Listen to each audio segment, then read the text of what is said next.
Ce jour, c'est 10 qualités d'une bonne femme.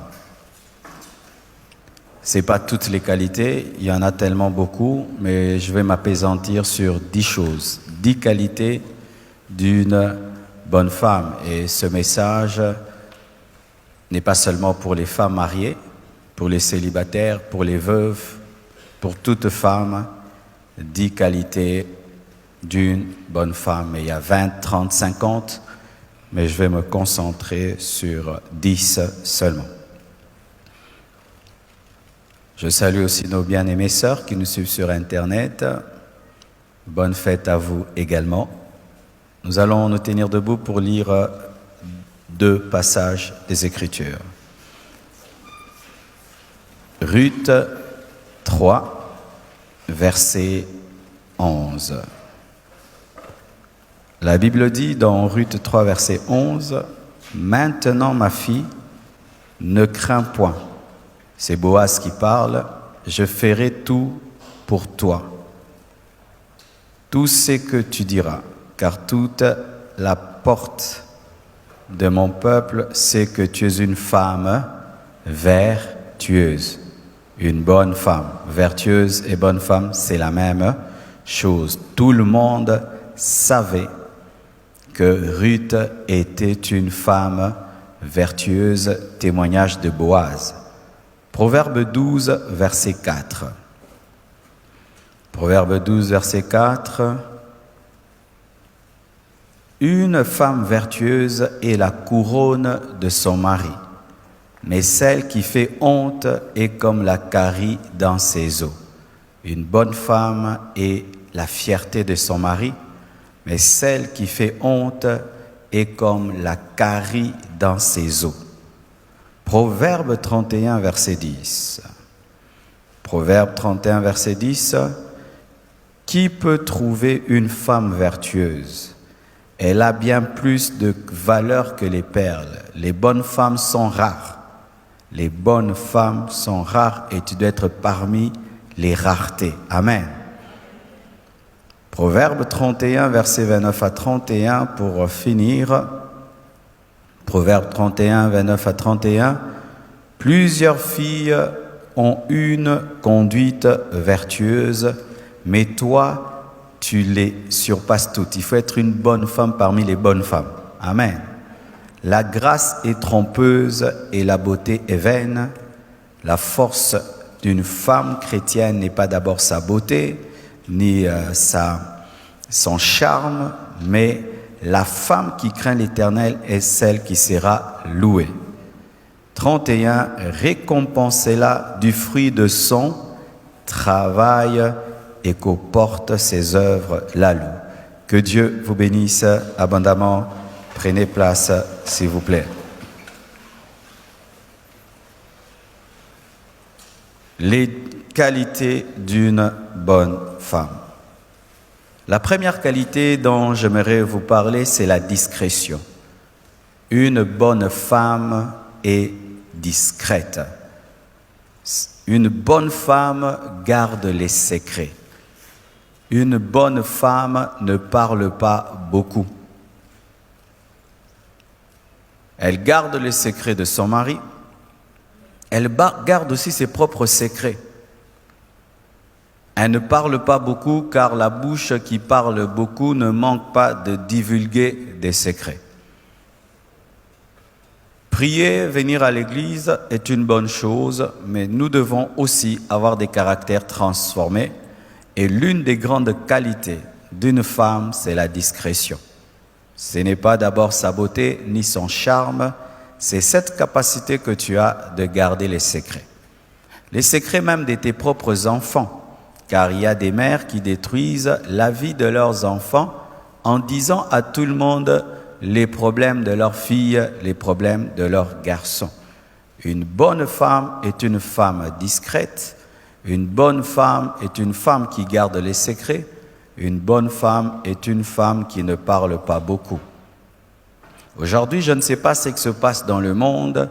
Les femmes se disent tout. Ça, c'est grave. Amen. Quel que soit le niveau de l'amitié que vous avez avec une amie, on ne se dit pas tout. Je vois des femmes qui partagent même leur intimité dans l'amitié. Toi c'est comment, et puis vous parlez de cela. Bien aimé, ça ce sont les habitudes des païennes. Amen. Hein? Parce que quand vous faites cela, vous êtes en train d'exposer votre couple, que tu sois satisfaite ou pas. Quand tu dis tout le temps à tes amis, non, mon mari me satisfait, tu peux pousser ton ami à envier ton mari. Et quand tout le temps tu dis que mon mari n'est pas à la mesure, tu es en train de faire qu'il y ait des ragots autour de ton mari, jusqu'à ce qu'un jour il l'entendra et vous ne pouvez pas savoir à quel point ça peut déstabiliser un mari. Lorsque on est une bonne femme, on garde les secrets. Des mères qui racontent tout aux tantes, tout aux oncles, que mon enfant, ma fille a fait ceci, mon fils a fait cela.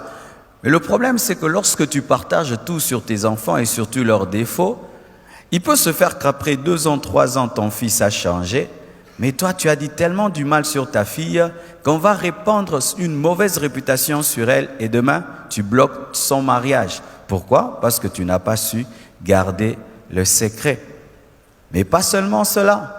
Des très bonnes choses aussi peuvent arriver à tes enfants, mais toi tu dis tout à tout le monde et tu leur crées des combats, tu leur crées des jalousies parce que maman, par orgueil entre guillemets, aimerait dire à tout le monde que mes enfants maintenant ont beaucoup d'argent, mes enfants maintenant sont très bien et ça tombe dans les oreilles des ennemis. Une bonne femme est une femme discrète. Son mari peut avoir des millions de dollars, elle ne le dit pas.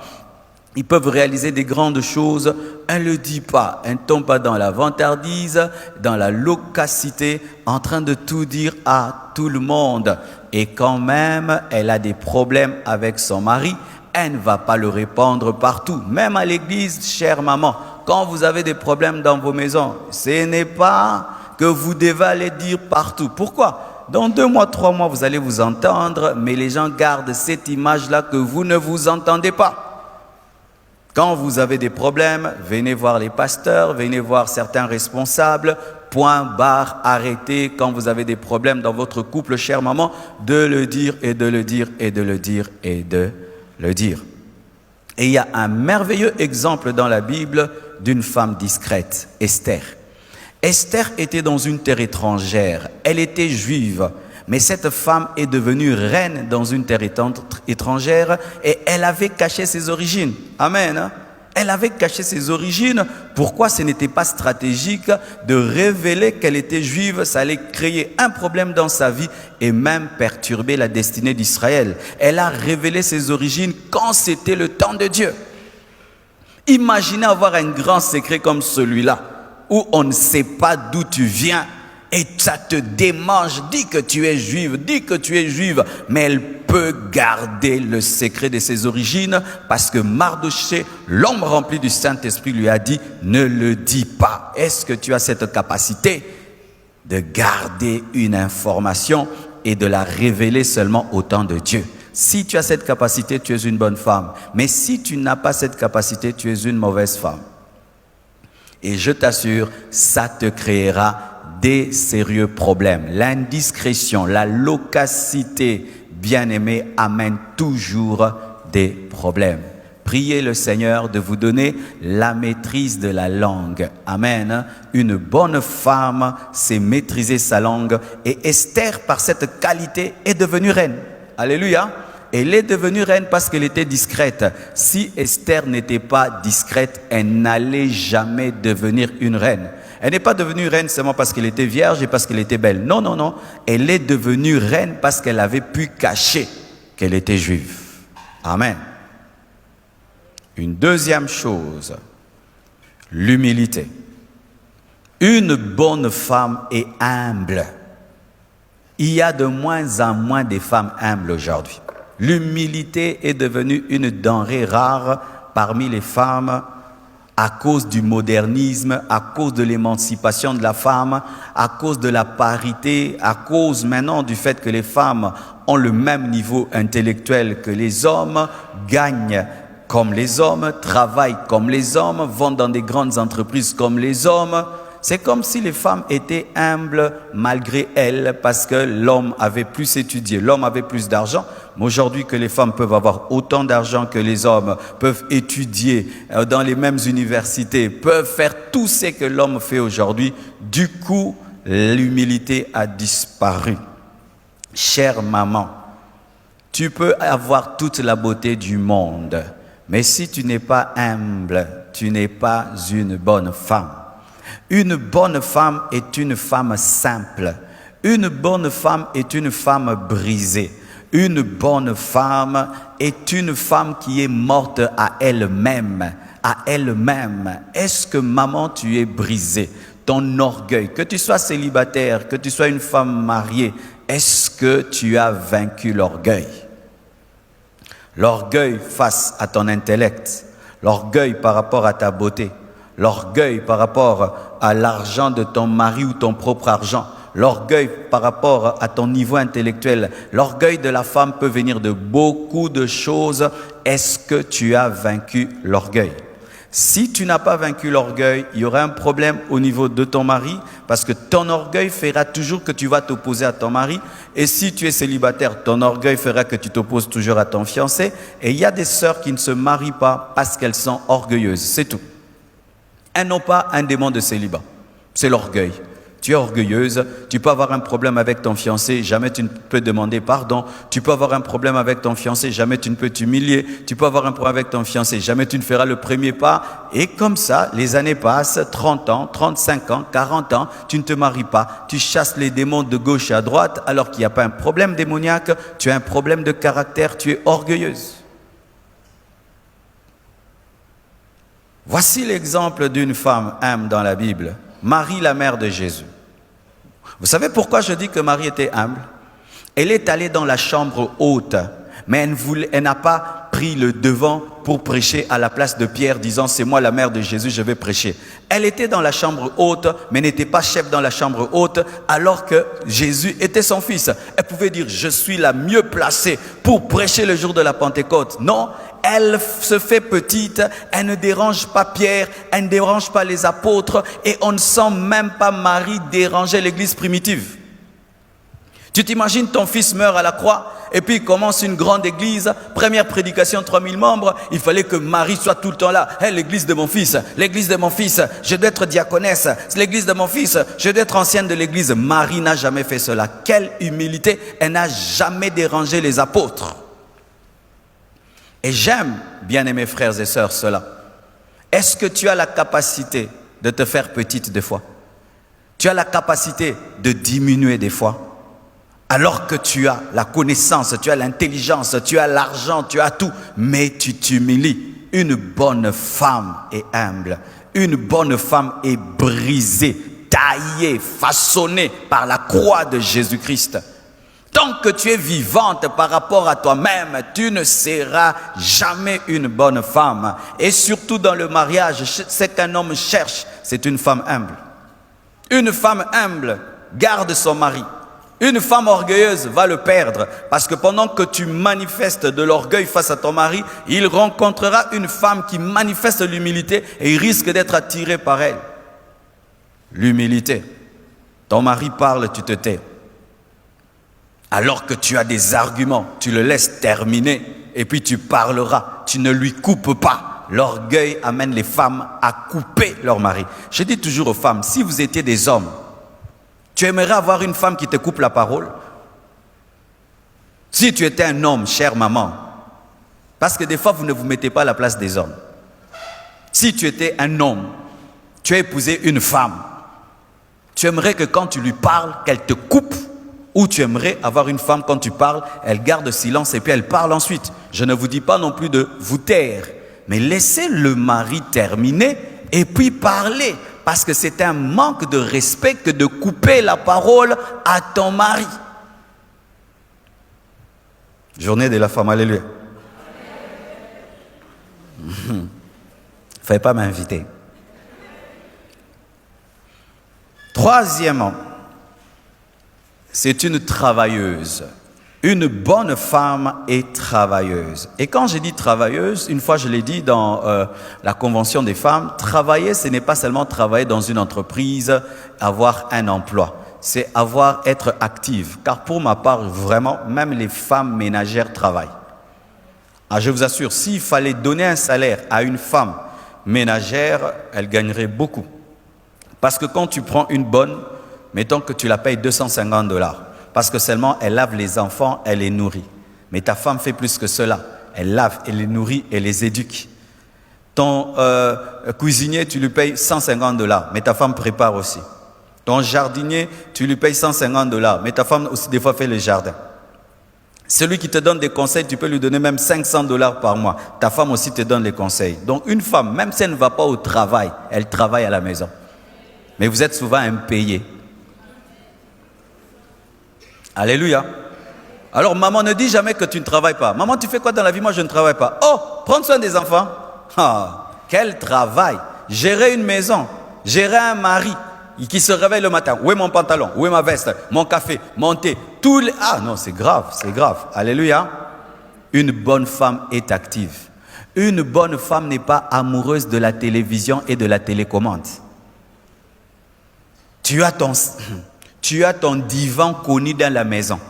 Les divans des mamans. Il y a les divans des papas. On peut comprendre un peu le divan des papas. Mais le divan des mamans et la télécommande des mamans, quand seulement tu t'assieds là, tout c'est là. Les beignets là, bouillis là, l'été là, les foufous là, la chikwang là. Quand tu t'assieds là, c'est la tour de contrôle. Et vous aimez vous placer dans un coin de la maison où vous surveillez les allers-retours. Comme ça, quiconque passe au Tindier. Je connais une femme comme ça. Donc, quand elle s'assied à la tour de contrôle, il faut éviter qu'elle te voie. Soit monio kako tin, yakawa, yelanga, memelanga. Une femme n'aime pas la télé. Une femme n'est pas attachée aux séries télévisées. Tes enfants attachés aux séries télévisées, toi aussi. Et vous, mes sœurs qui êtes célibataires, quand déjà tu prends l'habitude à la maison, tu ne travailles pas. Tu es madame télévision. Quand tu te marieras, tu auras de sérieux problèmes. Beaucoup de sœurs se marient. Il suffit seulement qu'elles torchonnent. Rien que cette partie-ci, Amélie Pema. Na torchonné. Oyo nyoso. Même si vous avez des domestiques, chères sœurs, repasse tes habits, lave tes habits. Même si vous avez des domestiques, va à la cuisine, va travailler. Arrange ta chambre, classe tes habits, balaye ta chambre. Même si vous avez des domestiques, faites-le. Pourquoi? Quand tu vas te marier, tu auras un problème cardiaque. Pourquoi? Parce que tu es tellement paresseuse qu'un petit travail te fatiguera. Et qui te dit que ton mari aura déjà le moyen de te payer un domestique? L'habit que tu as porté, ma sœur, tu l'as repassé toi-même. C'est votre domestique qui l'a repassé. Hein? Votre chambre maintenant, si nous devons vous accompagner maintenant dans la chambre, qui peut nous amener dans sa chambre? Maintenant. On peut aller, hein? Qu'est-ce qu'il y a sous ton lit? Sous le lit, c'est devenu une armoire avec des toiles d'araignée. Tu n'arranges que là où les gens passent.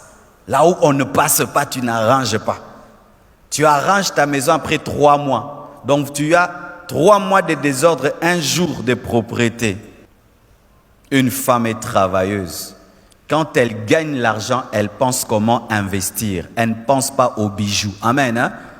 Une femme chrétienne, quand elle a l'argent, elle dit comment je vais investir, comment je vais multiplier. Elle ne pense pas d'abord aux habits, elle ne pense pas d'abord aux bijoux, elle pense à investir et à multiplier.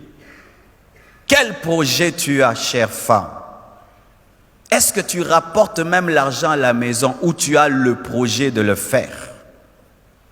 Car sachez, comme je le dis toujours, si pendant la vie de ton mari, tu n'apprends pas à te battre pour gagner l'argent, le jour qu'il mourra, on t'appellera pauvre veuve. Mais si pendant qu'il est vivant, tu sais chercher l'argent, tu sais gagner l'argent, tu sais investir, quand il mourra, on t'appellera riche veuve. Quittez celle-ci Beaucoup de femmes africaines attendent le mariage comme étant un salut financier. Pourquoi tu ne te bats pas dans la vie? J'attends qu'on m'épouse.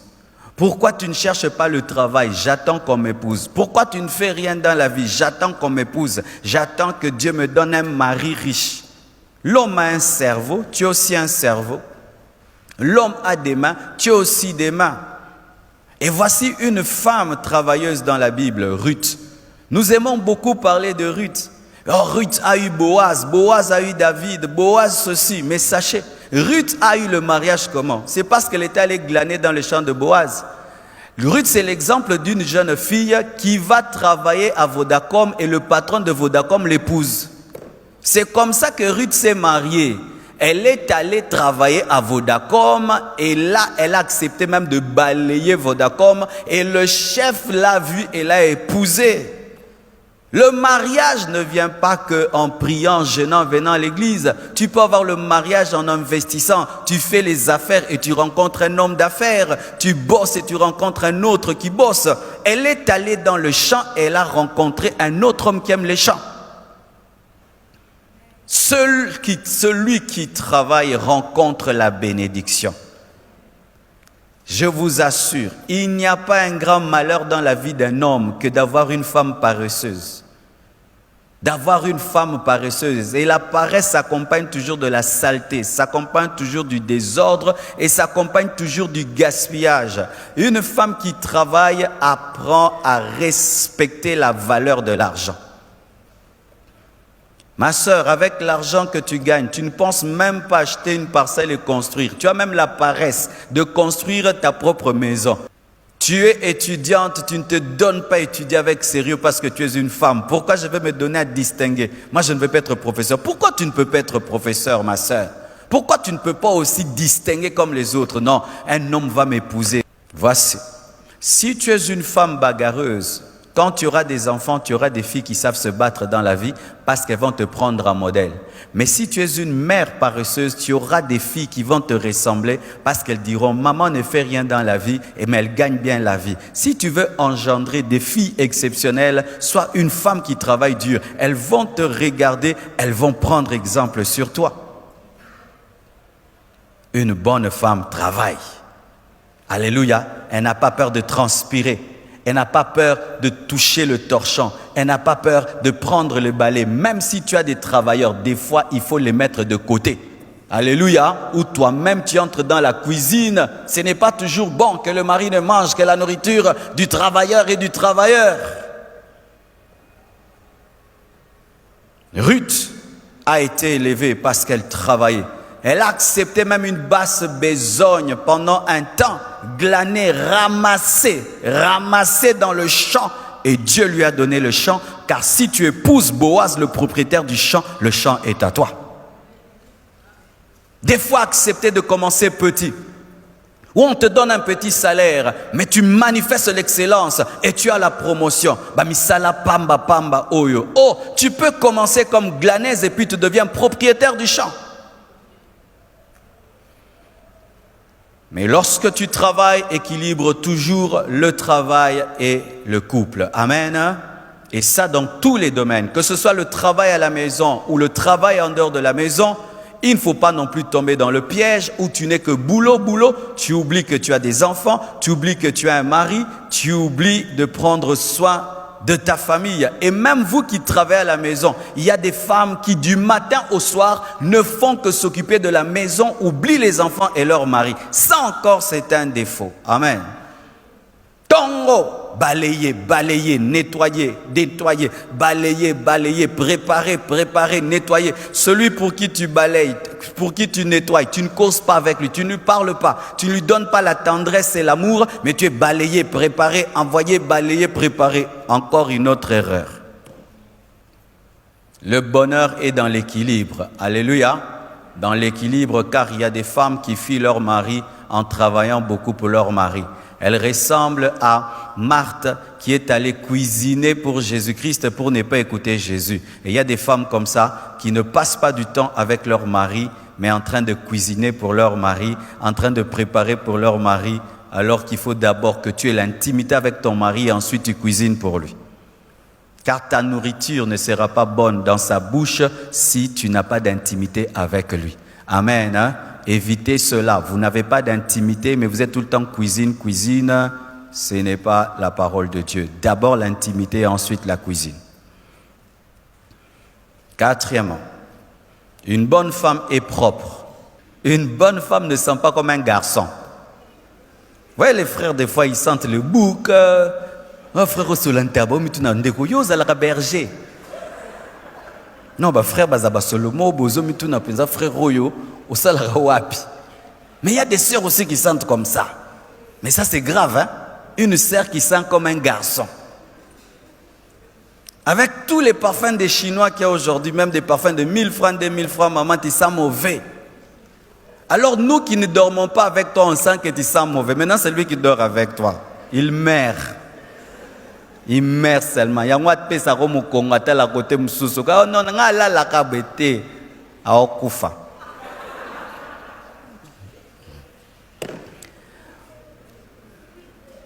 À cause du fait qu'anatomiquement, Dieu vous a créé différentes de nous, vous devez être très propre.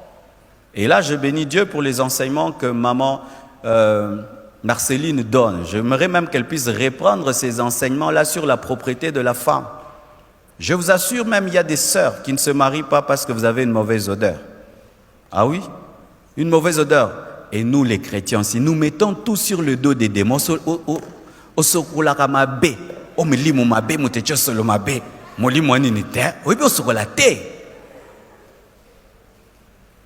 Nos mamans avaient des mamans qui les apprenaient à se laver. Les mamans d'aujourd'hui ont honte d'apprendre à leurs filles à se laver. Et il y a des filles qui se lavent comme des garçons, qui se lavent vraiment comme un garçon. Alors qu'aux garçonté. La nuit, tu ne te laves pas. Une fille.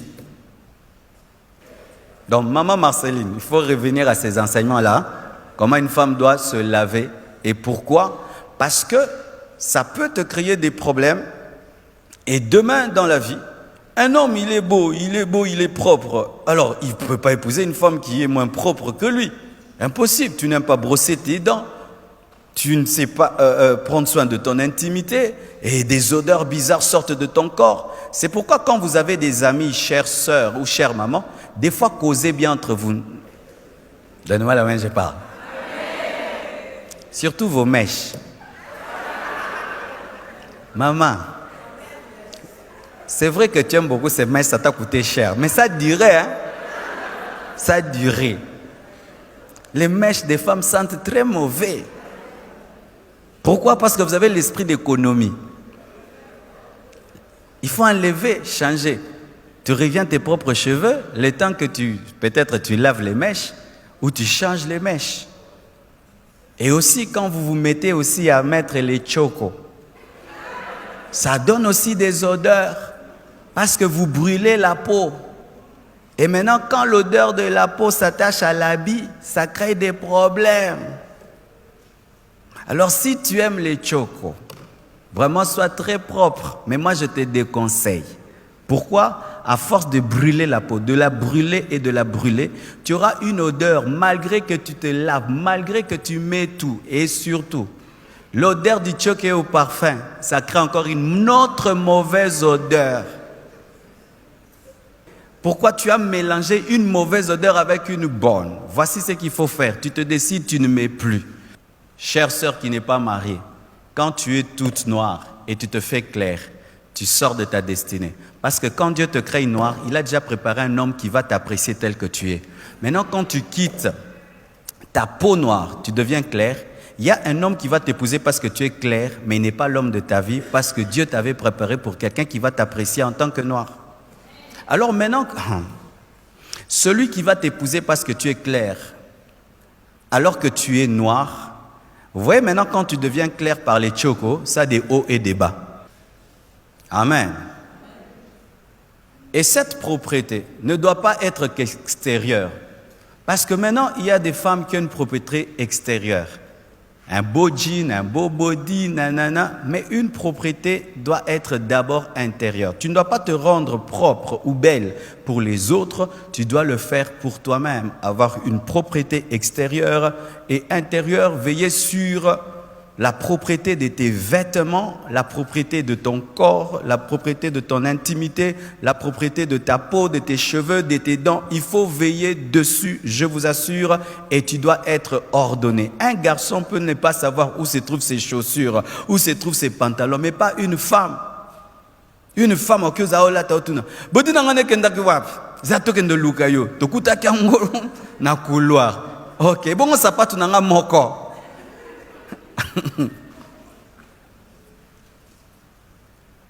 Une femme doit être ordonnée, avoir l'esprit des détails, perfectionniste. Je vois déjà ma petite fille Choukrani, comment elle est ordonnée. Personne ne lui a appris cela. Elle-même décide dans sa chambre, tout est à sa place. Si tu mets les désordres, elle peut pleurer. Elle peut pleurer. Quand on repasse ses habits, elle interdit qu'on mette ses habits dans la garde-robe. Mettez ses habits sur le lit, elle-même va les classer. On dit, pourquoi tu veux toi-même classer? Pour les retrouver facilement. À cet âge-là. D'ailleurs, chère maman, Bilamba Msubo Kaba, ces habits-là que vous gardez, que vous ne portez pas, que vous regardez sans porter, offrez-les. Ça crée du désordre dans votre maison. Amassant des chaussures, amassant des pagnes, amassant des choses que tu ne porteras jamais. Mais c'est là. Ça remplit ta garde-robe pour rien. Ça crée un désordre. Prenez le temps d'enlever et d'offrir. Car amasser amène toujours un problème d'ordre. Quel exemple nous avons? Esther encore. Esther a été choisie parce qu'elle avait Dieu. Mais voyez la préparation d'Esther pour devenir reine. La Bible nous dit, elle se parfumait d'aromates, elle se lavait dans l'huile, elle se lavait dans le lait, elle se faisait belle et propre, malgré qu'elle avait une grande destinée, malgré que c'était une femme d'onction, malgré que c'était une femme puissante. Esther se parfumait, Esther se oignait d'huile. J'aimerais parler aux sœurs qui sont très très spirituelles. La spiritualité ne doit pas faire de toi un garçon. Amen, hein? Car nous remarquons que les femmes, plus elles deviennent spirituelles, elles ont l'onction, elles ont l'autorité spirituelle, elles veulent devenir des hommes. Non, Esther avait la grâce de Dieu, elle avait la puissance de Dieu sur sa vie, mais Esther prenait soin d'elle, elle était propre. Je vous assure, si même Esther avait une grande destinée et que se présentant devant le roi, elle était sale, elle sentait mauvais, il n'allait pas l'épouser. Cinquièmement, une bonne femme est calme. Une bonne femme a la maîtrise de soi. Une bonne femme est douce. Une bonne femme est patiente. Une bonne femme a un ton de voix qui calme. Une bonne femme est disciplinée. La Bible nous dit que lorsque Anne la prophétesse avait perdu son mari, elle avait décidé de servir Dieu dans le jeûne et la prière. C'était vraiment une vie de discipline. Et Anne est un exemple de maîtrise de soi. Le Seigneur lui avait demandé, après son mariage, de se consacrer à lui. Et jusqu'à sa mort, cette femme s'est consacrée au jeûne et à la prière. Une femme qui ne se maîtrise pas, qui ne maîtrise pas son corps, qui ne maîtrise pas ses pulsions sexuelles, qui ne maîtrise pas sa langue, qui ne maîtrise pas sa colère, est une mauvaise femme. Quand tu es en colère, tu te comportes comment? Quand ton corps te dérange et tu brûles et que tu traverses une période d'ovulation, comment tu te comportes? Il y a des sœurs en Christ, quand elles passent par l'ovulation, elles deviennent païennes. L'ovulation n'est pas un démon, c'est Dieu qui vous a créé ainsi. Et quand tu es rempli du Saint-Esprit, pendant que tu traverses ta mauvaise période, tu dois avoir la discipline. Il y a des sœurs qui sont consacrées en fonction de leurs hormones. Quand les hormones dérangent, elle devient impudique. Quand les hormones se calment, elle a la crainte de Dieu. Ta crainte de Dieu n'est pas par le Saint-Esprit. Ça dépend de ton corps. Alléluia. Une bonne femme a la discipline. Car mes frères et sœurs, imaginez un grand homme qui épouse une femme qui n'a pas la discipline de son corps. Et un jour, tu entends, elle est tombée avec le jardinier, elle est tombée avec le chauffeur. Quelle honte! Quelle honte! Toutes ces femmes que vous entendez, qui commettent des scandales, manquent la discipline. Anne était disciplinée, consacrée à Dieu, dans le jeûne et dans la prière jusqu'à sa vieillesse. Une femme n'est pas agitée. Agitée comme un enfant. Tu es turbulente comme un garçon. Agitée comme un garçon. C'est pourquoi le port des pantalons des femmes, des fois, les fait oublier qu'elles sont des femmes. Elle est calme, elle a la maîtrise de soi, la douceur. Une bonne femme est douce. Je remarque des fois que lorsque nous n'arrivons pas vers le caractère du Saint-Esprit, nous présentons souvent une raison. Moi, je suis comme ça, c'est ma manière d'être. Non, quand le Saint-Esprit vient dans ta vie, il te transforme. Quand Jésus vient dans ta vie, il te transforme. Si tu étais une femme qui parlait bizarrement, qui parlait durement, qui réagissait brusquement, le Saint-Esprit dans ta vie te donne la douceur, te remplit de patience et te donne un ton de voix calme. J'ai parlé du ton de la voix mercredi. Le ton de la voix est très important dans le mariage parce que ça détermine même la réponse de ton mari. Ma chérie, mais d'habitude tu rentres à 20h. Aujourd'hui, pourquoi tu rentres à 0h? Qu'est-ce qui s'est passé à l'église? Ah, on a eu un cas de délivrance, vraiment on n'a pas pu finir et tout le reste. Excuse-moi, j'ai tenté d'ailleurs de t'appeler, ton téléphone était fermé, ça se passe bien. Le ton de la voix a déterminé ma réponse. Tu sais pourquoi ton mari te répond bizarrement? C'est parce que tu poses les questions bizarrement. Tu lui poses des questions comme si c'était ton petit frère qui est rentré en retard. Si tu as un ton de voix rempli de douceur, ton mari te répondra avec douceur. Même vos enfants, si tu veux que tes enfants te disent tout ce qu'ils ressentent, le ton de la voix compte. Comment tu as eu 0 sur 10? Je vous avais demandé de me donner un professeur à la maison, vous ne l'avez pas fait. Oh, au fait, comment tu as encore 0? Qu'est-ce qui se passe? Au fait, ces derniers temps, j'étais distrait, mais je vous promets de faire mieux. Le ton de la voix détermine la réponse. Et la maîtrise de soi se révèle dans le ton de la voix. Lorsque tu sens la colère, ton mari fait quelque chose, les enfants, la femme qui a la maîtrise de soi, malgré qu'elle ressent la colère, quand la parole va sortir dans la bouche, ce sera une parole douce. Mais celle qui n'a pas la maîtrise de soi, ce qu'elle ressent, c'est ce qu'elle dit. Tu ne peux pas toujours, ce que tu ressens, tu le dis. Ce que tu ressens, tu le dis. Donnez-moi la main. Sixièmement, une bonne femme est sensible, sensible aux besoins des autres. Une bonne femme est compatissante. Une femme n'est pas dure. Une bonne femme, quand quelqu'un souffre, elle souffre avec elle. Quand quelqu'un a faim, elle sent sa faim. Quand quelqu'un pleure, elle pleure avec. Une femme n'est pas insensible.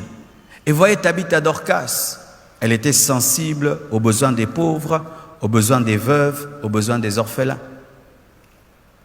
Que fais-tu pour les veuves? Que fais-tu pour les orphelins? Dans ta maison, tu prends soin de qui? Ma sœur, même si tu n'es pas mariée, as-tu compassion des gens facilement? Te mets-tu facilement à la place des autres? Cela peut révéler aussi si tu seras une bonne mère. Une jeune fille célibataire, remplie de compassion, sera une bonne maman. Pourquoi? Tu te mettras à la place de tes enfants. Tu protégeras ton mari, tu protégeras tes enfants. Tu seras sensible à leurs problèmes, à leurs douleurs. Mais quand tu es une jeune célibataire, tu n'es touché que par tes propres problèmes, jamais par les problèmes des autres. Lorsque tu entreras dans le foyer, tu ne seras pas sensible aux besoins de ton mari, sensible aux besoins de tes enfants, car il est possible d'être une femme mariée, mais tu n'aimes pas tes enfants et tu n'aimes pas ton mari. Ah oui, ah oui. Il y a des femmes qui ne préparent que lorsqu'elle a faim. Le mari peut traverser des moments difficiles dans son travail. Elle ne s'en occupe même pas. Une femme est sensible, sensible aux besoins des autres. Et chère maman, écoutez un peu. C'est un homme qui vient vous parler. Nous les hommes, nous sommes très touchés lorsque tu travailles dur de voir ta femme qui comprend que tu travailles dur. Mais quand vous nous prenez des fois pour des distributeurs de billets, mais sans vous occuper de la souffrance et du travail que nous avons, ça nous fait très mal, très mal. Ça fait plaisir à un homme. Tu reviens du travail et tu as beaucoup travaillé et tu sens ta femme n'est pas s'occuper de ce que tu ramènes, mais s'occuper de ta personne et remarquer que tu es vraiment très fatigué ces derniers temps. Et nous aimons beaucoup le massage des pieds. Alléluia. Mais toi maintenant, tu te précipites vers le sac de ton mari, prendre l'argent, mais tu ne t'occupes pas des pieds qui étaient debout pendant des heures du temps. Septièmement, nous sommes en train de finir.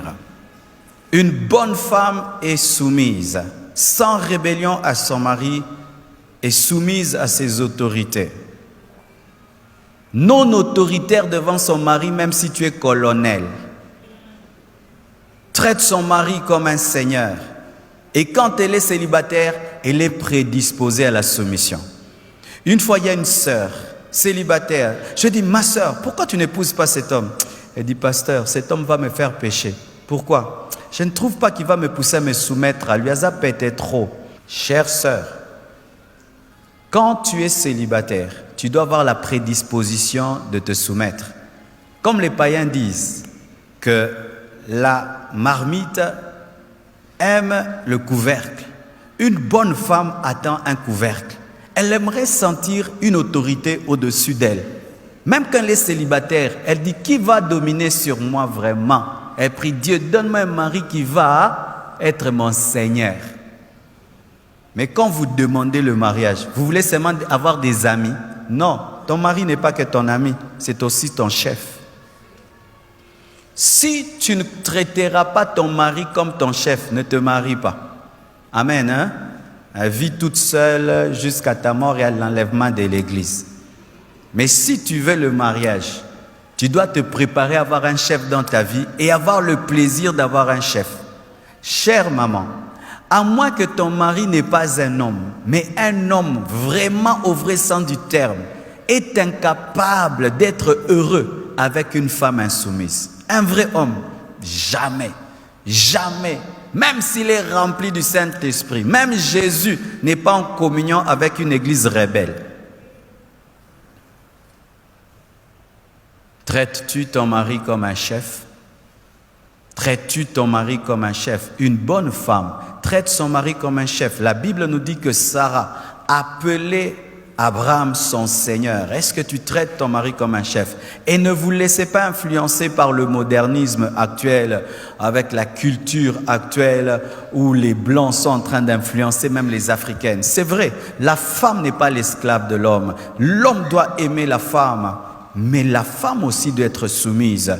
Dieu a établi l'homme comme étant le leader du couple et vous devez l'accepter. L'un des problèmes que nous avons aujourd'hui dans les nouveaux mariages, les jeunes mariés d'aujourd'hui, les femmes n'arrivent plus à se soumettre.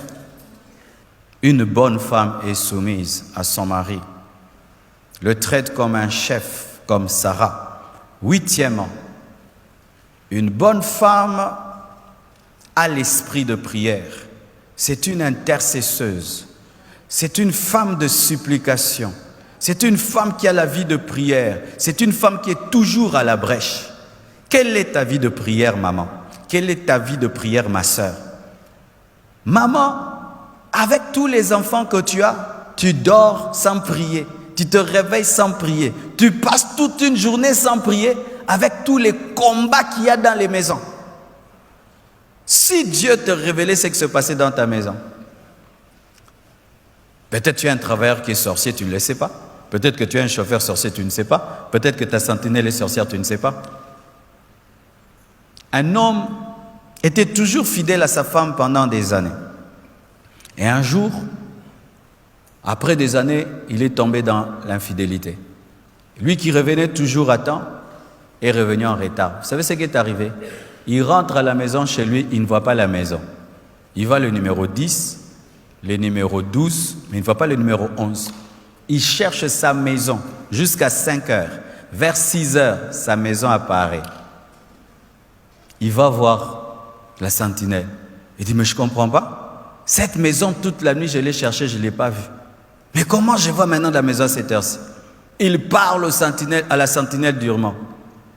Et puis la sentinelle finit par avouer, dire, au fait, moi depuis toutes les années que j'ai travaillé dans cette maison, moi je vous protège toujours, jamais la maison Bandundu. Parce que vous êtes très attaqués, il y a des voleurs qui viennent et tout, comme ça quand ils vous cherchent, ils ne vous voient pas, vous dormez au Bandundu, et puis je vous ramène à Kinshasa.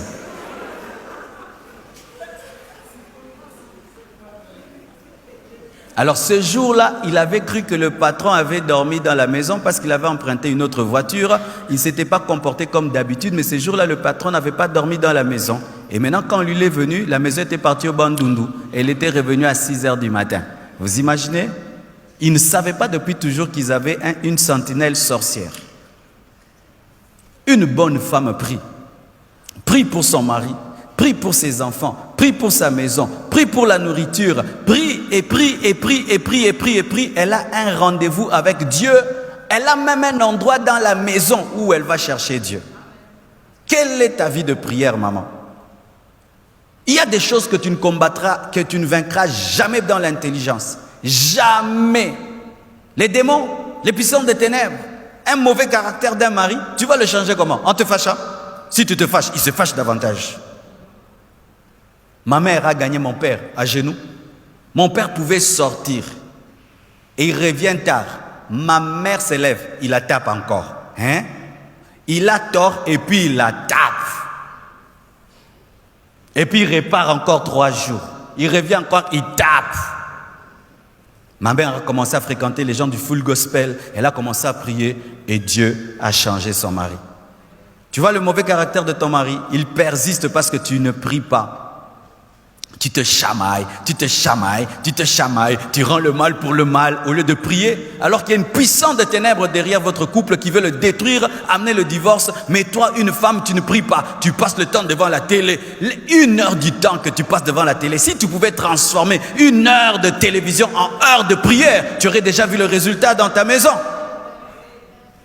Vous passez le temps devant novelas, télévision, WhatsApp, Internet, mais peu de temps de prière et vous êtes étonné que la gloire de Dieu ne se manifeste pas dans vos vies. Ma sœur, une fille célibataire qui a déjà l'esprit de prière amènera cela dans sa maison. Oh, ma sœur, c'est maintenant que tu dois avoir la vie de prière. Amen. Hein? C'est maintenant que tu dois avoir la vie de prière. Lorsque tu es une femme de prière célibataire, tu seras une maman de prière. Sinon, Dieu va te donner la vie de prière par les problèmes dans les foyers. La Bible nous parle d'une femme de prière, Anne, la mère de Samuel. Quand elle a eu des problèmes dans son foyer et que les enfants ne venaient pas, elle a commencé à aller vers son mari, donne-moi les enfants et tout le reste.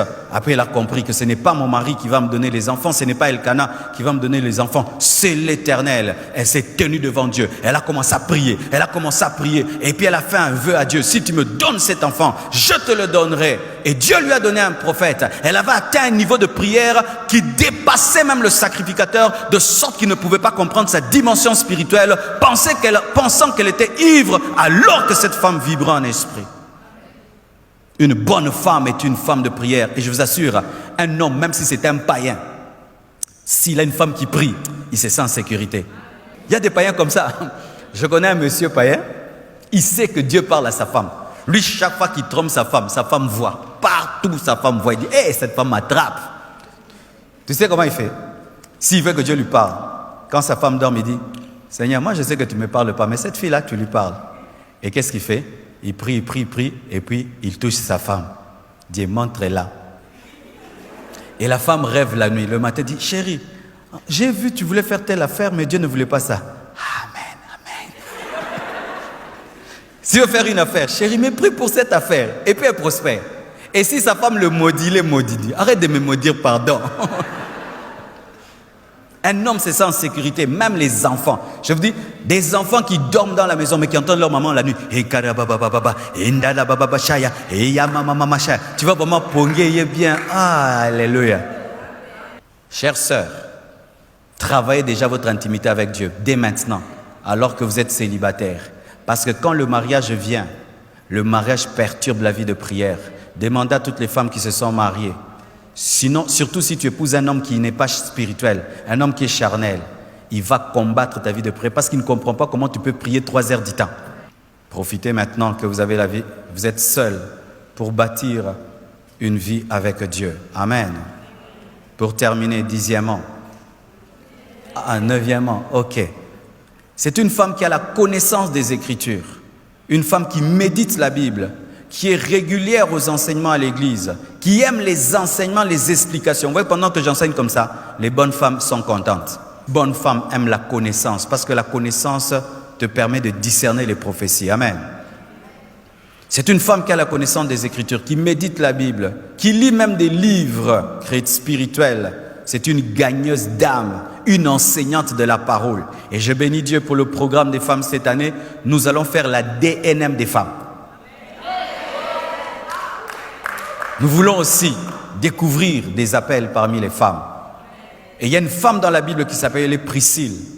Priscille était une femme qui maîtrisait les Écritures, de sorte qu'elle était à côté de son mari Aquila. Elle a pu même corriger un grand apôtre de la parole qui n'enseignait pas la Bible avec exactitude. Une bonne femme lit la Bible. Où sont parties ces femmes qui ont tout le temps leur Bible à côté, qui mémorisent des versets bibliques, qui conseillent leurs enfants avec les îlets écrits? Quelle est ta relation, maman, avec la Bible? Ma sœur, quelle est ta relation avec la Bible? J'ai remarqué ceci. Si même tu n'es pas très intelligente, si même tu n'as pas une très grande sagesse, les femmes qui lisent beaucoup la Bible ont une grande sagesse. Pourquoi? Elles ont la connaissance de la Bible. Elles peuvent te dire, la Bible dit, la Bible dit. Est-ce que tu peux dire la Bible dit? Souvent, vous nous laissez à nous les hommes la Bible. Vous laissez aux hommes de maîtriser les Écritures. Quand ton mari est en train de lire un bon livre, demande-lui ce livre-là pour lire aussi. Sachez ceci dans le foyer. Quand tu laisses ton mari grandir spirituellement et toi tu ne grandis pas, vous allez être 2 étrangers dans le même couple. Aimez la parole de Dieu. Enseignez la parole de Dieu. Prenez soin des nouveaux venus où tu enseignes la parole de Dieu. Si même vous ne croyez pas que la femme a un ministère de la parole, parce qu'il y a des femmes qui ne croient pas ça, ça c'est pas la Bible. Mais Dieu ne t'empêche pas de connaître la Bible pour aider les gens. Quelqu'un qui dévie dans la sainte doctrine, tu le ramènes dans la doctrine. Méditez la Bible, lisez la Bible. Vous allez acquérir la sagesse de Dieu et vous serez utile à Dieu comme Priscille l'était. Vous allez gagner les âmes, amener les âmes. Dans cette église, la personne qui gagne la plus les âmes, c'est une femme, ce n'est pas un homme. Dans cette église, le premier agent de croissance de cette église, ce n'est pas un frère, c'est une femme. Pour terminer, 10e, une bonne femme est une amie de Dieu. C'est une amie du Saint-Esprit. C'est une amie de Jésus. C'est une femme qui développe une intimité avec Jésus au point où tu penses qu'elle touche Jésus. Au point où tu penses que Jésus est devenu physique dans sa vie. Comme Marie de Magdala, qui est devenue l'amie de Jésus. Et je t'assure, si tu es marié, une femme qui développe une forte intimité avec Jésus, son mari la craint. La première beauté d'une femme n'est pas son maquillage, c'est l'onction du Saint-Esprit sur sa vie. La première chose que devez chercher le matin, ce n'est pas mettre le rouge à lèvres, c'est vous agenouiller, être des amis du Saint-Esprit. De sorte que tu puisses dire à ton mari, Jésus m'a dit, le Saint-Esprit m'a dit, ne fais pas ça. Alléluia. Une bonne femme est une femme prophétesse. Être prophétesse, ce n'est pas seulement le ministère, c'est-à-dire que tu as la capacité d'entendre Dieu. Où tu pries pour tes enfants, tu dis, je vois que tu es un mauvais ami, fais attention. Alléluia. Je vous assure, l'une des grandes bénédictions que j'ai dans ma vie, j'ai une femme qui a des révélations vraies. Elle peut te dire des choses, tu les fais, tu vois la main de Dieu. Alléluia. Marie de Magdala était une amie de Jésus. Et c'est à elle que Jésus a révélé qu'il précédait ses disciples en Galilée. Elle a pu leur donner le programme de Jésus. Une bonne femme est une adoratrice. Elle cuisine en chantant. Elle prépare en chantant. Elle s'habille en chantant. elle amène tout le temps l'esprit d'adoration. Elle est dans sa voiture, la musique chrétienne. Mais si ma sœur, yo lela bawana, tu es une sœur en Christ, mais tu écoutes la musique mondaine. Tu te maries, c'est toi qui apprendras à tes enfants les pas des danses du monde. Une bonne femme est une adoratrice. Et une adoratrice répand tellement de joie dans la maison. Et même quand vous traversez des moments difficiles, l'esprit d'adoration que là fait que tu ne sens pas que vous passez par des moments difficiles. L'homme rentre vite à la maison quand il sait qu'il va trouver une femme heureuse. Là, il rentre vite et qui m'a embouteillage. Mais quand il sait qu'il a laissé une femme en colère et il va trouver une femme en hyper colère. Chers célibataires, je vous donne un petit conseil. Si vous n'avez pas trouvé un bon mari, ne vous mariez pas. Parce que dans le mariage, soit c'est le ciel, soit c'est l'enfer. Que Dieu vous bénisse abondamment. Nous allons nous tenir debout et nous allons prier. Prie pour ton cœur, prie pour ta vie et demande que Dieu fasse de toi une bonne femme. Prions au nom de Jésus-Christ. Seigneur Jésus, je me suis efforcé de communiquer cette parole aux femmes en cette soirée. Je prie, Père éternel, que chacune d'elles puisse recevoir sa part et soit capable, Seigneur, de mettre en pratique ta parole. Tu connais, Seigneur, le problème de chacune d'elles, le défaut de caractère de chacune d'elles, les luttes de celles qui sont mariées, de celles qui sont veuves et de celles qui sont célibataires. Je prie, Père éternel, que ta puissance opère, car ce n'est ni par force ni par puissance, mais c'est par le Saint-Esprit. Tu as dit, Jésus, que sans toi nous ne pouvons rien. Jésus, sans toi, ces femmes ne peuvent pas être des bonnes femmes. C'est toi qui as transformé la femme samaritaine en évangéliste. Et c'est toi seul qui peux transformer chacune des femmes présentes ce soir en bonne femme. Tu es le cep et elles sont le sarment. Donne les attacher à toi afin qu'elles portent le fruit de l'humilité, de la simplicité, de la discrétion, de la vie de prière, de la soumission, de la joie, de l'adoration, de l'amitié, de l'intimité avec toi. Ô Dieu, exauce ma prière et accorde-moi d'engendrer par le ministère du Saint-Esprit des bonnes femmes. Shandarabasei, Yerebashai, Sharazabakaya, Yetkerebasim Pradakaya, Shunte Karabazim Prabaya Torobo Sekerebebesha. Ô Dieu, fais-le. Ô Dieu, accomplis-le. Donne-leur le discernement des esprits. Donne-leur la connaissance de la parole, la maîtrise des Écritures, une vie qui porte des fruits à ta gloire. J'ai ainsi prié au nom de Jésus-Christ de Nazareth. Amen. Que Dieu vous bénisse abondamment.